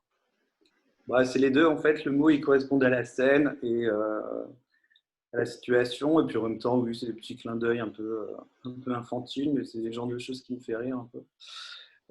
Et puis ça coûte pas cher, vraiment. Et oui, oui, c'est un petit clin d'œil. Et puis, pour ce qui est de mélanger les gens, on va dire, non, c'est pas. Il n'y avait rien de conscient, encore une fois. Je ne me suis pas mis de contraintes au sens où il fallait se tenir à un genre, à une façon de raconter. C'est venu comme. Enfin, une nouvelle fois, c'est pendant la maturation du livre, plus on réfléchit au sujet et plus on voit quelles sont les scènes qui viennent, quels sont les thèmes qui viennent, bref. Et, et après, les façons de les raconter, finalement, je me laisse pas contraindre par des règles, je veux pas faire c'est pas révolutionnaire du tout ce que je dis, mais j'essaie de pas me mettre de contraintes. Et finalement, bah, s'il y a un peu de polar, s'il y a un peu on va dire de comédie dramatique, s'il y a un peu de teen movie, un peu voilà, puis un peu de roman d'anticipation surtout. Le côté mini science-fiction, c'est vraiment pour situer l'histoire et pour pouvoir exprimer tout ce qu'il y a dans le ventre en fait, en se plaçant dans le futur pour mieux parler du présent encore une fois. Après, tout ce qui est genre, les genres que je brasse, c'est ma culture en fait, c'est ma culture un peu pop. Et finalement, ça s'impose de soi en fait. Je peux pas écrire autre chose en fait. Je vais pas mettre à me dire tiens je vais écrire une comédie, un drame germano-pratin. Je vais pas écrire des trucs comme ça. Moi c'est ce que je sais faire. Je suis très influencé par ce que je regarde, ce que je lis, ce que je vois. Et il n'y a pas de calcul en fait. Après je suis content quand je vois que tous ces genres mêlés tiennent ensemble. Parce que ça c'est pas gagné dès le début. Il faut que ça soit équilibré. Faut que ça s'emboîte quoi tout simplement. Du coup, je ne vais pas dire que ne pas se fixer de règles, parfois ça peut être plus compliqué. Parce qu'une contrainte permet de rester dans des clous et finalement de ne pas se laisser embarquer dans des trucs ou se perdre. Et là, voilà, ça laisse plus de liberté à l'imagination, mais c'est plus casse-gueule au niveau structure, au niveau narratif, tout simplement. Donc, c'est du boulot, quoi. Il faut essayer de voir ce qui marche, qu'est-ce qui marche avec quoi, et voilà, ça se fait pas tout seul. Et c'était pas construit, c'était pas voulu comme ça en tout cas. Très bien, merci. Olivier, vous nous préparez un petit extrait du livre pendant que. Oui, ouais, si vous l'avez. Ouais. Vous laissez 2 minutes? Non, j'ai pas le temps. Oui, bien sûr, bien sûr. Oui. Et Frédéric, est-ce qu'on peut parler de la couverture, par exemple? Alors, j'ai pas trouvé l'auteur de la couverture dans le livre. Je sais pas s'il est passé à côté. Non, ça a été un drame personnel. C'est une grosse bêtise de ma part, enfin une grosse bêtise. L'auteur de la couverture est celle aussi qui a fait la maquette. Et dans ces cas-là, c'est vrai que je ne fais pas attention à ce genre de détails parce que normalement, quand elle fait la maquette, elle peut indiquer elle-même, elle rentre elle-même ce genre d'infos. Et là, elle avait oublié parce qu'elle pensait que c'était à l'intérieur. Et c'est vrai que je m'étais occupé du montage de l'intérieur et elle ne l'a pas indiqué sur la couverture. Bref, c'est passé à l'as. Donc, on a fait une petite news d'excuses et dans la réimpression, on rattrapera le coup. C'est Juliette Maroni qui a fait la couverture et c'est une des graphistes avec laquelle on travaille souvent. C'est elle qui fait les couvertures de Bérengère Cornut. C'est elle qui avait fait la couverture. Voilà. Et là, c'était un enjeu compliqué parce que dans le côté transgenre du livre, il fallait réussir à faire quelque chose qui soit à la fois la synthèse du côté un peu quand même techno du livre, du côté sensuel, du côté mystérieux. Et on est arrivé sur ça, cette femme violon un peu qui nous tourne le dos. C'est magnifique. Ouf. C'est bon, Olivier? J'envoie une autre question. Je sais pas, tu avais un passage en tête ou... J'avais le dialogue de début avec le père et le fils. Au tout début, je crois, page 15, 16, 17 peut-être, grand maximum. Ouais. Il n'a rien à voir avec l'intrigue, justement, pour pas divulgacher. Alors moi, je dois faire les 2 personnages. C'est ça. Tu sais faire ça. Pas bon pour la lecture. Je regarde un peu. Hein. Alors, oui, donc c'est la scène où c'est une des premières scènes donc où Anton est avec son fils. C'est une scène absolument basique, mais c'est justement pour ça que ça m'intéresse. Où Anton donc emmène son fils à l'école, alors que son fils a tu lui foutre la paix. Et donc ils sont dans une voiture classique. Alors que les voitures autour d'eux sont des voitures pour la plupart autonomes, sans conducteur. Donc voilà, c'est un matin. Et ça commence comme ça. Le lycée n'était qu'à 1 kilomètre de la maison, et pour Paul, le trajet parut durer des jours, surtout quand, après un feu rouge interminable, son père réussit à caler comme un débutant à l'orée d'un carrefour. Un coup de klaxon retentit immédiatement et Anton se hâta de relancer le moteur, s'escrima sur le levier de vitesse et les pédales, sans s'éviter un second coup de semonce, plus puissant encore. Il parvint à redémarrer, enfin, et se retourna dans l'idée de tendre son majeur à l'automobiliste derrière, avant d'opter pour un regard noir moins risqué. Il n'y avait de toute façon personne dans l'habitacle. Sacré exemple pour la jeunesse, papa. Anton laissa le véhicule vide les contourner.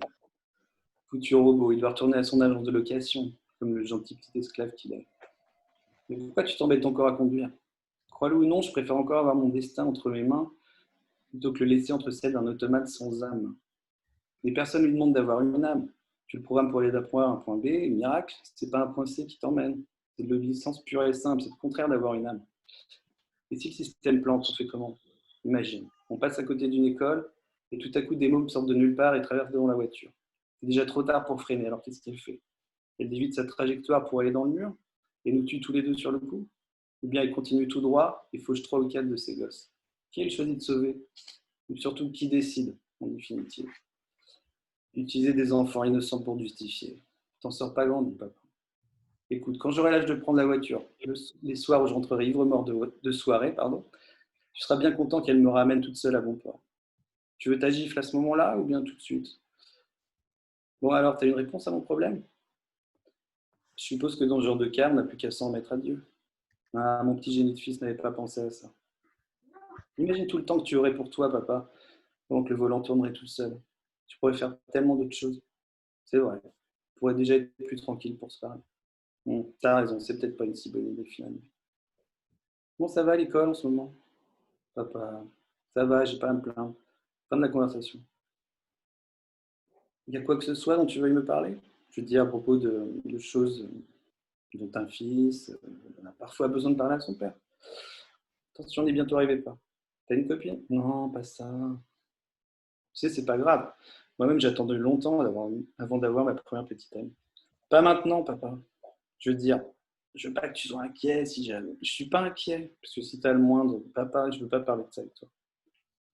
Du calme, j'essaie juste de t'aider. Quelqu'un qui s'énerve comme ça a forcément besoin d'aide. Arrête la voiture, je veux pas descendre devant l'entrée. Mais Anton ne fit que ralentir jusqu'aux grilles du lycée, devant lesquelles discutaient quelques grappes d'élèves. Paul tira brusquement sur le frein à main et son père faillit prendre le volant en plein visage. Pourquoi t'as fait ça? T'es malade ou quoi? Tu sais que j'étais ça, pourquoi tu continues à le faire? Je sais pas, c'est juste pour rire, j'imagine. Pour rire. Tu vois quelqu'un en train de rire ici? Un groupe d'élèves hilars lui faisait signe de la main. Tes copains ont l'air de... C'est pas mes copains, enragea-t-il en ouvrant la portière. Passe une bonne journée quand même. Merci, toi aussi, fit-il avec un enthousiasme superbement fin. Voilà, c'est le passage. Merci Olivier. Vous y avez mis le ton et tout, on a tout eu. Hein. J'étais dedans là. Je sais pas ce qui s'est passé. Je suis sorti de moi. On a vu qu'au fil de la lecture, ça montait crescendo. Ouais. Béa, tu avais une question? Alors, j'avais une question initiale, mais cette petite lecture impromptue m'en fait penser à une autre.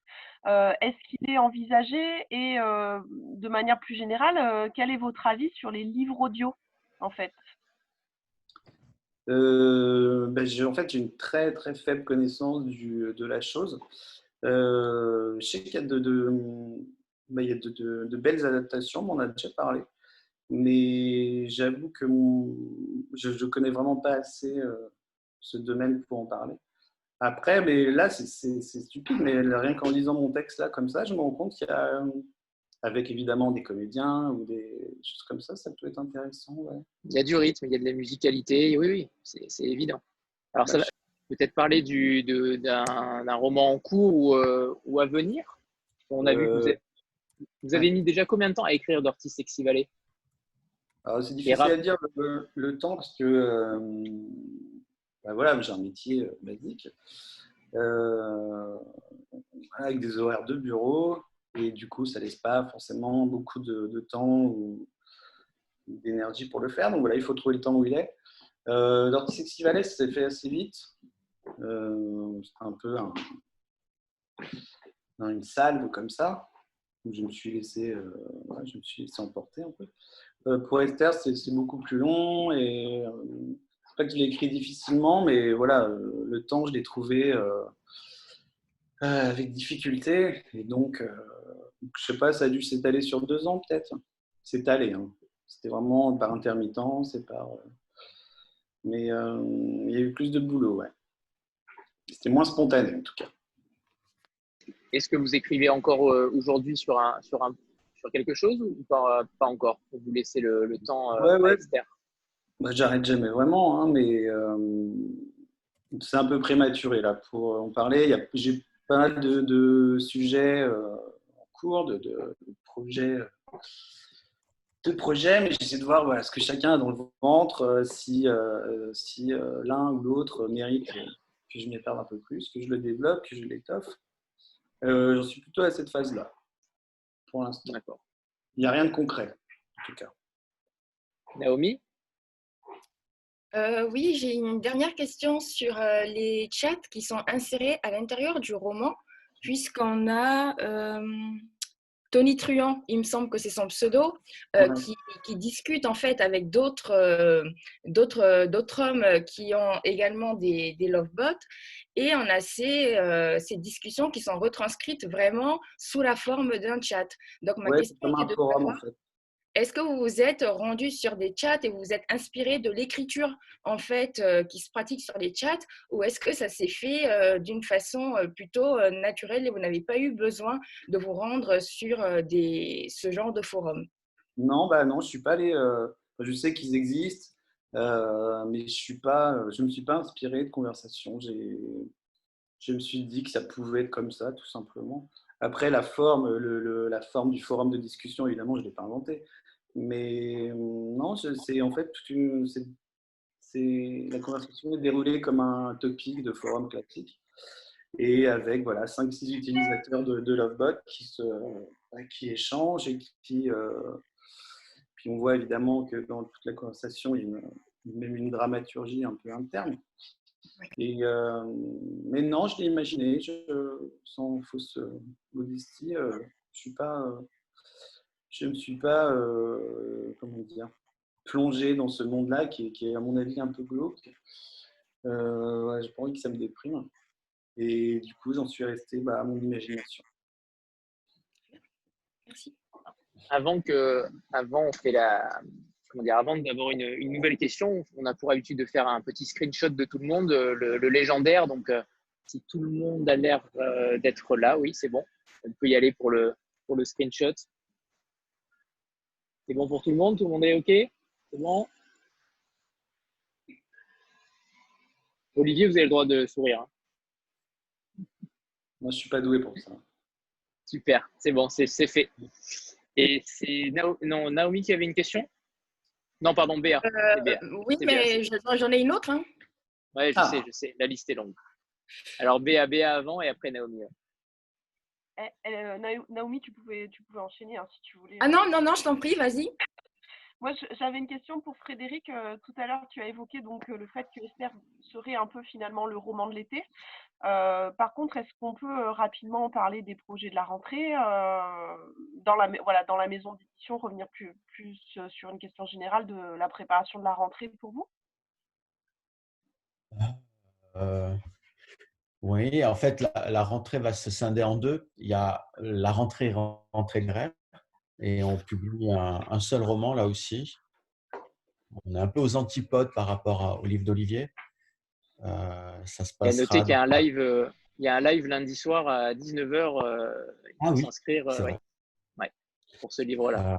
Et là aussi, c'est une question de sensibilité au monde, mais qui se greffe sur des questions très différentes. Bon, alors, il y a un petit garçon qui m'embête. Je le montre pour qu'il arrête de m'embêter. Voilà. Oui, OK. Il lit des choses très terribles aux éditions Varum. Voilà pour info. Non, en fait, on est tombé sur un garçon qui fait un premier roman qui rend hommage à son enfance. Il a grandi dans la Provence des Terres et hallucinant là aussi. En un roman, il fait revivre tout un continent perdu quasiment parce que moi, je viens de la Provence, hein, donc c'est des questions que je connais bien. Et en fait, c'est une culture qui a été complètement arasée par la Côte d'Azur espagnole et qui, à un moment, pourtant, c'est le pays des troubadours. Enfin, ça a été un lieu d'imaginaire très fort. Et il invente une histoire toute simple où, au tout début, on a simplement un gars qui vit à la campagne, il y a son voisin qui tape à la porte, parce qu'il y a eu un orage pendant pendant la nuit, et qui lui dit « Venez voir ». Et il y a un mur de pierre dans le champ moyen entre les deux maisons qui s'est effondré. Et au milieu des pierres, de la boue, apparaît des éclats de poterie. Et ces deux gars vont décider de faire une espèce de fouille clandestine pour savoir ce qu'il y a en dessous du mur. Et je ne vous dis pas ce qu'ils vont trouver, mais on part complètement ailleurs. Voilà. Et donc, c'était tellement beau qu'on en fait là aussi le seul roman de notre rentrée littéraire. Et ensuite, on est dans un deuxième temps qui va être plutôt là, un temps de maturité, de retour sur des choses qu'on aime beaucoup. Donc, on ressort En poche de Pierre Edos, on sort le dernier livre d'Hugo Pratt, on sort le dernier recueil, le dernier texte d'Edgar Ilsenrath, qui est un auteur culte de la maison d'édition. On sort des beaux livres de fin d'année. Voilà. La maison d'édition, maintenant, a suffisamment de maturité et de richesse de catalogue pour jouer sur des registres très différents. Et donc, on se fait une fin d'année pour le bonheur, pour le plaisir. Voilà. Il y aurait Et une quel est dizaine le de titre de livres. ce roman de la rentrée littéraire? Le titre, du coup, là? Ça s'appelle Le Dieu du Mistral. Et écoutez, puisqu'on est… Voilà, Léa vous montre la couverture. J'ai fait un message tout à l'heure, je ne sais pas si vous l'avez tous vu passer. Maintenant que j'ai compris qu'on pouvait se faire des messages, je suis très fier et j'en envoie. Pour dire, si vous voulez lire le livre d'Olivier, franchement, on peut vous l'envoyer en PDF. Et c'est pareil pour le livre de la rentrée, finalement. Si vous avez envie de le lire, le PDF est prêt, on vous l'envoie. Ben, Voilà. merci beaucoup, carrément.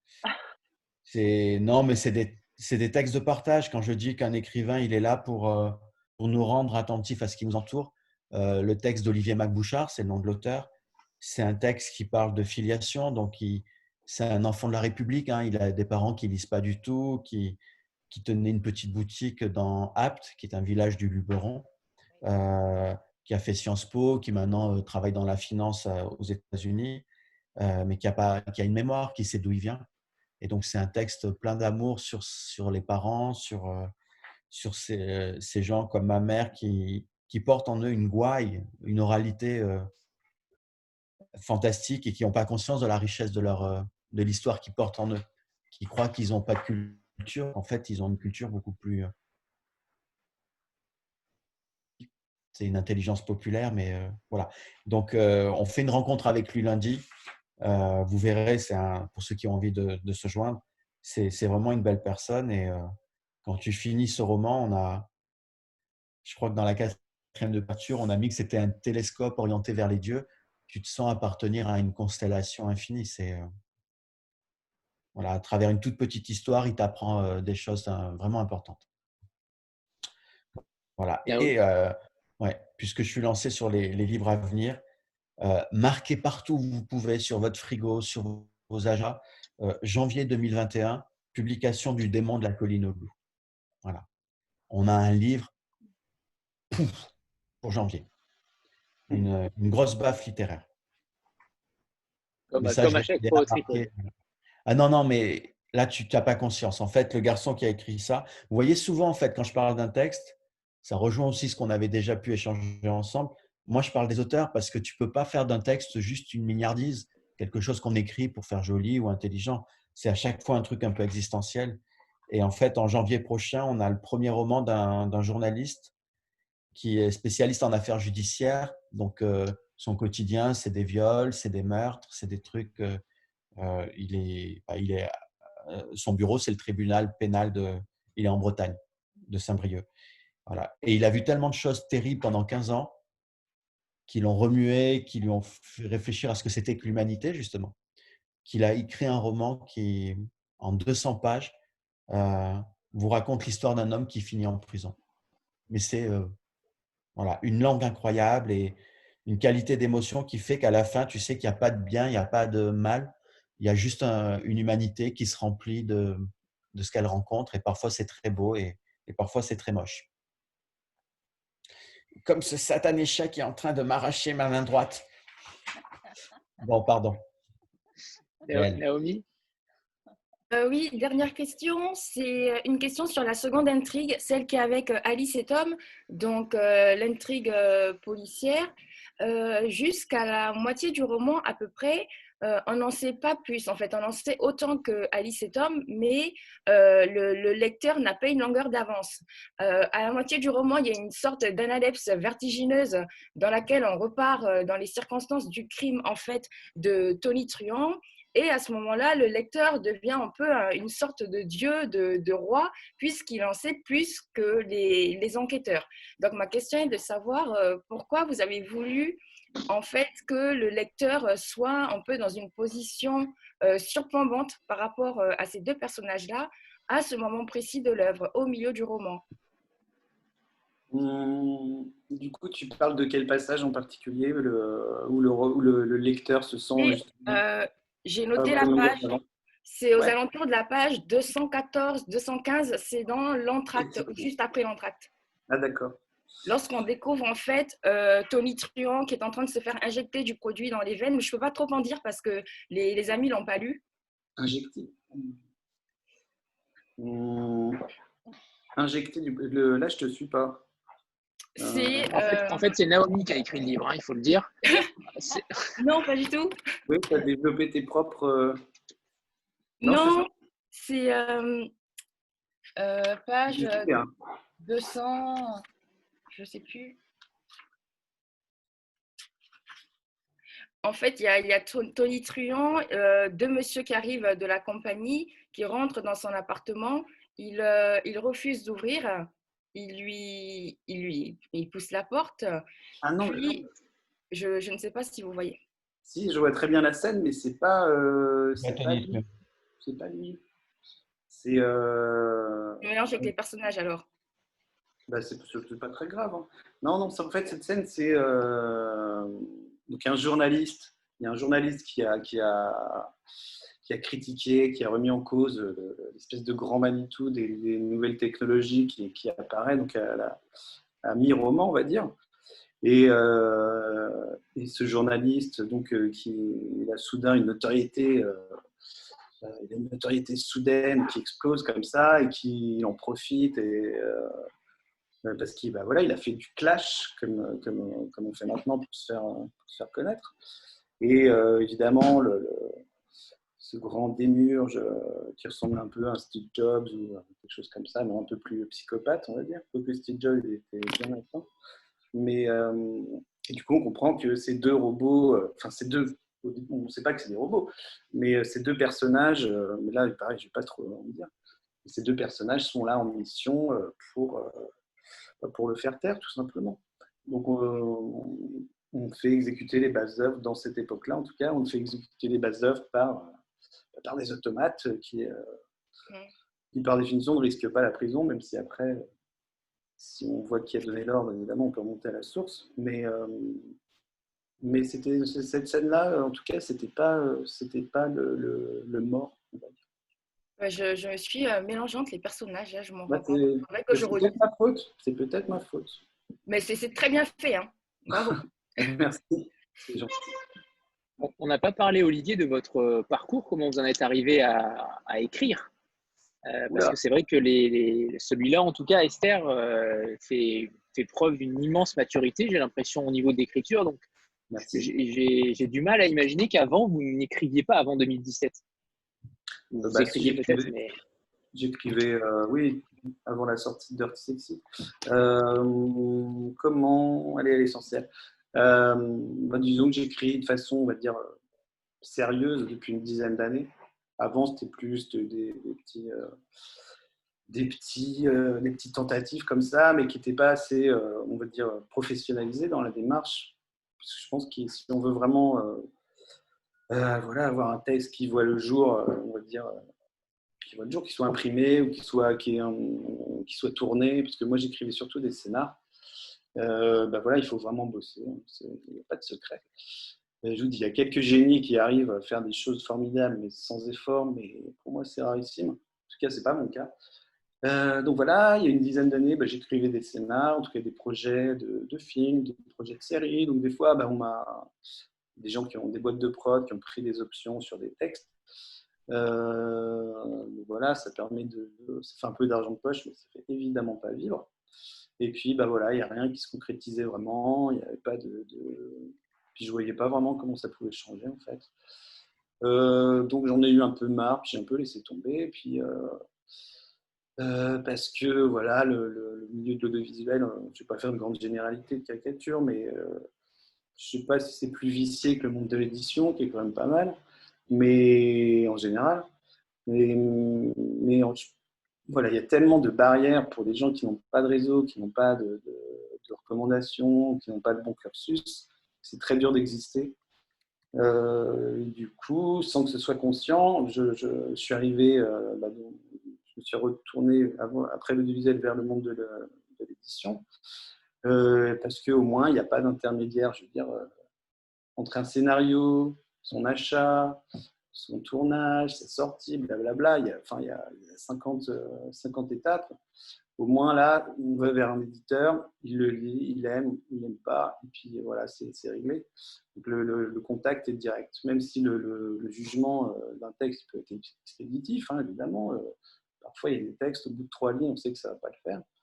Mais en tout cas, cette immédiateté du rapport, en tout cas, qui était beaucoup plus intéressante. Donc, sans calcul, j'ai commencé à écrire Dirty Sexy Valley parce que c'était un peu un exutoire à l'époque, j'avais vraiment un peu marre. Du coup, j'ai mis un peu tout. Je me suis fixé vraiment aucune limite, je suis allé trop loin dans tous les sens. Et par miracle, voilà, ça a plu à Fred, qui était C'est la ça qui est preuve. courageux. C'est ça qui est courageux parce qu'au final, vous aviez pas de proposition et vous avez fait un texte qui entre guillemets, n'aurait plu peut-être à personne d'autre qu'au Tripod. Donc ça, c'est courageux quand même.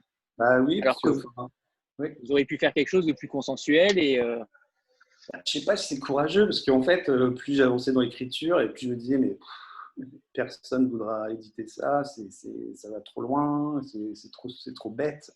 Parce que je suis très potache, donc il y a beaucoup de blagues un peu bêtes et il y a beaucoup de choses voilà, outrancières. Mais malgré tout, je pense que ça reste un bon livre. Et du coup, quand j'ai eu fini de l'écrire, je me suis dit, mais à qui je peux envoyer ça, quoi? Et puis j'ai un cousin qui est libraire sans raconter ma vie, et puis sa compagne qui est également dans l'édition, qui m'ont dit, tu devrais essayer le Tripod, c'est une maison qui est curieuse de tout, ça marche pas, mais tu devrais essayer d'envoyer ton petit PDF. Et du coup, le soir de cette conversation, je l'ai envoyé, je sais pas, peut-être dans la nuit, quoi. Et le dimanche après-midi, c'était un samedi soir, le dimanche après-midi, j'avais Fred qui m'envoyait un message. J'ai lu votre texte, ça m'intéresse, il faut qu'on se voit. Voilà, c'est un peu une chance sur 1 million, mais pour moi, ça a marché du premier coup. Et j'ai eu assez de galères avant pour savoir que c'était, pour le coup, rare. Et donc, c'était très, voilà, c'était hyper excitant. Mais avant ça, franchement, c'est nous en fait. il y a une bagarre. Je vais couper le micro, on n'entendra pas. D'accord. Les gros mots et tout. Donc voilà, voilà, je ne vais pas dire que c'est un coup de bol, ce serait un peu réducteur quand même. Mais je pensais tellement pas, je voyais tellement pas quelle maison pouvait publier un texte pareil que voilà, finalement, il n'y aurait pas eu forcément de frustration. Et là, c'est génial qu'il ait été confirmé comme ça. Isabelle? Et oui, c'est à toi. Ouais, c'est le 2e Zoom de ma vie, donc je ne suis pas encore aguerrie. Donc moi, je voulais revenir sur la notion de courage parce que c'est ce que je me dis depuis le début du live, en fait, Olivier. Donc j'ai aucune question, moi je voulais juste vous remercier parce que oui, moi c'est vraiment le mot qui me revient, c'est le mot courage, dans le sens où c'est par rapport au thème, en fait. Alors moi je ne l'ai pas lu encore, votre roman, je me suis procuré très facilement, si ça peut vous rassurer. La première librairie dans laquelle je suis rentrée, voilà, elle l'avait.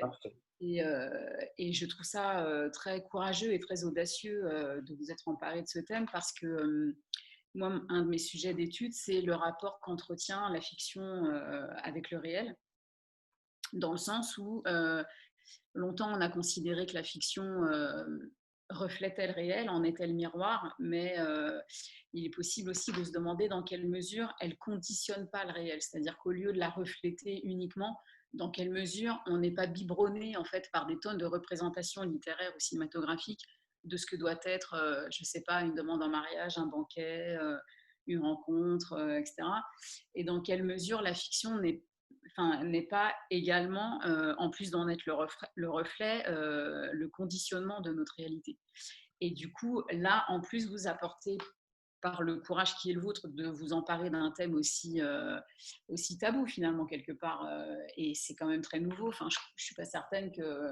Enfin, si, la littérature ose, certains auteurs osent parler de sexualité de façon vraiment libre. Mais je trouve ça hyper intéressant de questionner ce rapport entre la fiction et le réel, en questionnant également le rapport entre le progrès, on va dire, le progrès et le réel. C'est-à-dire, finalement, est-ce que le progrès bouleverse nos pratiques, ou est-ce que ce sont nos pratiques qui évoluent et qui, du coup, insufflent un progrès, la fabrication de ces fameux objets sexuels, quoi. Donc, voilà, j'ai hâte de vous lire et merci. Merci beaucoup. Et en fait, c'est justement un des thèmes du roman qui apparaît au fur et à mesure de l'histoire. C'est pour ces robots qui apprennent ce que sont les humains et qui fait qu'ils sont humains, en fait, et comment ils évoluent à travers le temps pour leur ressembler, finalement. Parce que ces robots, on les apprend à apprendre, en fait, et à imiter les humains. Et en fait, en filigrane, en fait, c'est un peu une réflexion sur les histoires que se racontent les humains, en fait. C'est-à-dire que notre évolution, c'est une somme de récits qu'on se raconte, que ce soit à travers vos origines, je ne sais pas, les mythes grecs, et puis après, ça évolue, il y a plein d'autres œuvres qui font une espèce de patrimoine, qui inscrit des schémas narratifs. Voilà, donc les Grecs, c'est vraiment le modèle ultime. Et donc, la Lovebot ne fait pas que faire l'amour, elle apprend aussi, elle apprend des humains sur tous les plans. Et quand elle acquiert un peu de liberté, pareil, je ne vais pas trop en dire, mais quand elle finit par acquérir un peu de liberté au fil du roman, elle puise ses choix dans les schémas narratifs qu'elle a rencontrés dans son apprentissage. Donc voilà, tout ça commence à faire sens dans son système et elle en déduit des décisions qu'elle doit prendre. Donc par rapport à ce que les humains lui ont montré. Donc oui. Ça peut être l'énigme. Pardon ? J'ai pas entendu. Je dis, du coup, ça interroge les limites de notre humanité et qui se robotise et qui s'humanise. Enfin, c'est extrêmement intéressant, vraiment. Mais oui, en tout cas, c'est un des thèmes aussi. Pareil, j'essaie pas de faire la leçon, j'essaie pas de faire de didactique, mais je pense que voilà, le processus d'humanisation des robots, s'il arrive un jour, parce que je ne suis pas du tout certain, enfin que ça arrive à des niveaux justement décrits dans le roman, c'est pas tant une croyance que j'ai. Ce que j'ai écrit, c'est et si, enfin, je me pose la question, et si ça se passait comme ça, et ça permet de parler de plein de choses, plein d'autres choses, mais aussi de ça, quoi. Et voilà, cette idée qu'on est la somme des récits qui sont ancrés en nous depuis qu'on est petit, quoi, tout simplement. Et est-ce qu'un jour, est-ce que le fait que les robots emmagasinent ces récits qui sont les nôtres, est-ce que ça les rendra humains ? Est-ce que ça les fera ressembler à nous ? Ou est-ce que ce seront justement des caricatures de nous, de nos mythes, de nos récits ? Voilà, j'essaie d'en parler en tout cas, comme je peux. Valérie ? Alors, je n'entends rien. Ah, non, il faut activer le micro. Active le micro, Valérie. Voilà. Oui. Pour rebondir sur le commentaire d'Isabelle et puis la réponse d'Olivier, Isaac Asimov avait déjà finalement questionné, s'était déjà questionné sur le sujet avec le cycle des robots et le robot qui rêvait notamment, et où on voit effectivement l'humanité être dans un process puisque l'humanité produit des robots qui doivent avoir une certaine fonction, répondre aux lois, effectivement. Et on voit également ce robot qui finalement apprend, se rebelle, et puis finalement essaye de vivre sa propre vie, et on a la sensation qu'il ressent des émotions. Et ça, je vais découvrir le livre, Olivier, parce que je ne l'ai pas encore bien évidemment lu, mais ça me fait fortement penser à cette thématique qui est particulièrement développée chez Asimov. Et c'est un vrai challenge, parce que tu vas le faire avec ta vision de la société d'aujourd'hui. Et Asimov était complètement en visionnaire, et dans un monde complètement, même avec son background scientifique, il pouvait avoir une vision de ce que ça pourrait être, mais on en est encore très très loin, puisque les robots vont sur des mondes différents. Mais je pense que ton approche va être particulièrement intéressante. Merci, c'est tout ce que je souhaite. Est-ce que quelqu'un a une autre question? Ou est-ce l'heure du repas avec les enfants, les chats et les betteraves? L'apéro surtout. Hein. Oui, l'apéro, tout à fait. Alors, si personne n'a plus de questions, on va se quitter là. Merci infiniment à Frédéric, à Olivier et Léa, évidemment. C'est à chaque fois un plaisir déjà de vous avoir retrouvés, parce que ça faisait quasiment un mois qu'on ne s'était pas vus, et c'était déjà long. On avait pris le pli, donc merci à vous. Merci infiniment de nous consacrer ce temps, et merci à vous tous, évidemment. Merci à vous tous. Et évidemment, on se revoit très très vite à la rentrée, j'espère, avec le prochain Dès qui lundi. sortira. Dès lundi, tout à fait. Mais ce sera pas, ça sera sur Zoom aussi, hein, c'est ça, hein? Ouais. Et merci Léa pour son travail pendant le Zoom. Oui, formidable. Non, mais merci à vous d'avoir été aussi attentive, d'avoir posé des questions aussi pertinentes, et merci Anthony d'organiser tout ça avec une rapidité à chaque fois qui m'impressionne. Voilà, mais bon appétit à tous, et puis bon week-end. Bon appétit, bon week-end, merci beaucoup. Merci à tous. Au revoir tout le monde. Merci. Au revoir. Merci à tout le monde.